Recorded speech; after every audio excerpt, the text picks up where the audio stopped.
Oi, gente. Pois é, o encontro entre Lula e FHC deve ser tópico do nosso vídeo de hoje. E eu vou fazer um outro vídeo hoje também sobre uma outra questão que me parece bem importante também. Queria lembrar vocês que eu vou estar presente na live da Cotter TV às 5 horas da tarde e também vou estar presente às 8 horas da noite numa live do canal Resistentes, né? Eu vou falar sobre pandemia, CPI, vou falar sobre o meu livro, A Nova Máquina do Tempo, muitos temas nessas lives. Torço para que vocês estejam presentes nelas. Bem, o presidente do PSDB ele deu uma caracterização para esse encontro, né? Estranho que é encontro FHC, né? Não é FCH, é Fernando Henrique Cardoso, né? FHC, mas enfim, ele deu uma caracterização que eu concordo bastante. Ele disse: ajuda a derrotar o Bolsonaro, mas não faz bem ao potencial candidato do PSDB. E ele está correto nessa análise dele, o Bruno Araújo, né? Porque, de fato, a imagem de FHC e Lula juntos enfraquece o antipetismo, que foi uma estratégia recente do João Dória. O João Dória, com tanto o Bolsodória quanto a trajetória recente do João Dória, ele se caracterizou, e o PSDB tem se caracterizado desde o Aécio, né? Para a gente lembrar um pouco da história, o Aécio fez toda uma. O Aécio Neves fez toda uma campanha antipetista, né? O antipetismo foi uma estratégia que o PSDB adotou, ela foi apropriada pelo Bolsonaro com mais sucesso, né? E o bolsonarismo usou dessa estratégia do antipetismo para se eleger. E o antipetismo, enquanto estratégia para se contrapor a Lula, obviamente, e ao PT, obviamente sai enfraquecida de um encontro como esse. E aí o Bruno Araújo falou de evitar sinais invertidos. Tem uma outra figura do PSDB, deixa eu destacar aqui, o Duarte Nogueira, que falou declarar voto no eventual segundo turno da eleição presidencial de 2022 em Lula. É sinal que o presidente Fernando Henrique Cardoso passa por uma síndrome de Estocolmo. Lula e o PT desconstruíram o legado de FHC e assaltaram o país.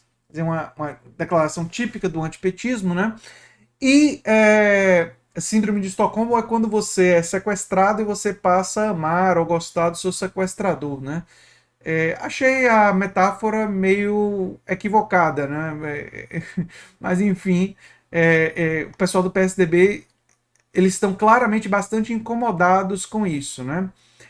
É, qual é o significado desse encontro, né? O significado desse encontro ele é muito mais a disponibilidade de diálogo entre pessoas que, pelo menos, embora divirjam politicamente em muitos aspectos, pelo menos concordam em dialogar dentro do espaço da democracia. E diferentemente do que diz o Bruno Araújo, né, tem um determinado momento aqui que ele diz aqui, o partido segue firme na construção de uma candidatura distante dos extremos que se estabeleceram na democracia brasileira. Esse discurso do Bruno Araújo, e aqui ele está equivocado, ele tende a definir o Lula como extrema esquerda e o Bolsonaro como extrema direita. Essa definição, viu, Bruno Araújo, está completamente equivocada, porque o Lula, quando governou o Brasil, não foi um governo de extrema esquerda, passou bem longe disso, né? O governo de Lula tem, os governos petistas têm méritos, sim, em aumento do salário mínimo, em unificação de programas sociais, em expansão de vagas no ensino superior. Existem méritos nas administrações petistas, mas as administrações petistas também viabilizaram a privatização dos aeroportos, as administrações petistas também não galvanizaram apoio popular para pressionar o Congresso na direção de uma reforma tributária progressiva. Muitas pessoas, quando eu falo sobre isso, dizem: ah, mas você não está levando em conta a conjuntura de um Congresso dominado pela oligarquia. Não, não, não. Eu estou levando em conta essa conjuntura, sim.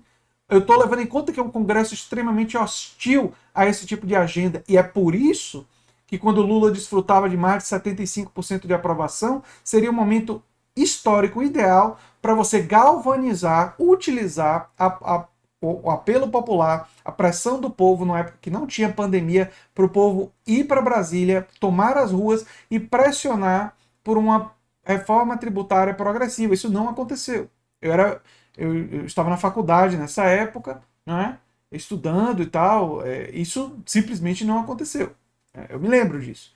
Não teve galvanização popular para pressão sobre o Congresso para se aprovar uma reforma progressiva, que é um dos pontos mais urgentes de qualquer governo progressista. Ou seja, aprovar isso é a base sobre a qual você vai poder financiar melhor o SUS, financiar melhor a educação pública, porque você vai ter uma reforma tributária progressiva que vai viabilizar investimentos e que vai viabilizar aumento do consumo, enfim, dinamização da economia brasileira. Então, e isso o PT não fez. Então, o PT também colocou o Fernando Meirelles em posto importante da economia, o Joaquim Levy em posto importante da economia, o que significa que o PT, diferentemente do que diz o Bruno Araújo, passa longe desse extremo. O PT fez uma administração de centro-esquerda que negociou com os interesses dos bancos e do grande capital e fez algumas medidas populares, outras favorecendo o outro lado. Né? Tentou administrar o conflito de classe, né? A luta de classe existente no Brasil, tentando criar benefícios tanto para os mais pobres quanto para as oligarquias brasileiras. Né? E talvez eu torço para que tenha aprendido que a oligarquia brasileira ela não é muito agradecida, não. Ela nunca admite um filho ilegítimo. Né? E a origem de Lula é do movimento sindical, a origem do PT é da luta contra a exploração do capitalismo. Essa é a origem. O PT, nos anos 80, era um partido profundamente anticapitalista. O fato do PT ter se suavizado, ter caminhado para a social-democracia, ter caminhado para diluir o fervor do seu início, não é capaz de seduzir as oligarquias brasileiras. E eu espero que essa lição tenha sido aprendida. Né? Então, esse encontro entre o Lula e o Fernando Henrique Cardoso, ele não é um encontro que necessariamente significa mais um passo de concessão em direção aos interesses do grande capital. Mas isso não significa que nós aqui no canal vamos deixar de estar atentos para o programa, para o projeto, para falas públicas, porque fatos do passado do PT sinalizam que ele pode querer fazer uma política de acomodação. E por que essa política de acomodação não é viável hoje? Ela não é mais viável porque nós não temos mais o alto preço das commodities para surfar, nós não temos mais um cenário político e econômico internacional que viabilize isso. O Brasil sempre precisou, né, de uma reforma tributária progressiva. Mas agora, essa reforma tributária progressiva, essa agenda de reforma agrária, essa agenda de fortalecimento do setor cooperado, essa agenda mais de esquerda mesmo, ela é, eu chamaria, uma exigência histórica. Porque sem essa agenda, o Brasil não vai sair da crise, o Brasil não vai reduzir o desemprego, o Brasil não vai conseguir enfrentar isso. E o pior, um governo de esquerda que se eleja com agenda de acomodação, ele vai viabilizar o retorno da direita em 4 anos. Ou seja, a única forma da esquerda permanecer no poder, independentemente do candidato, permanecer no poder, vai ser necessariamente produzindo ganhos materiais para os mais pobres, a classe trabalhadora e a classe média.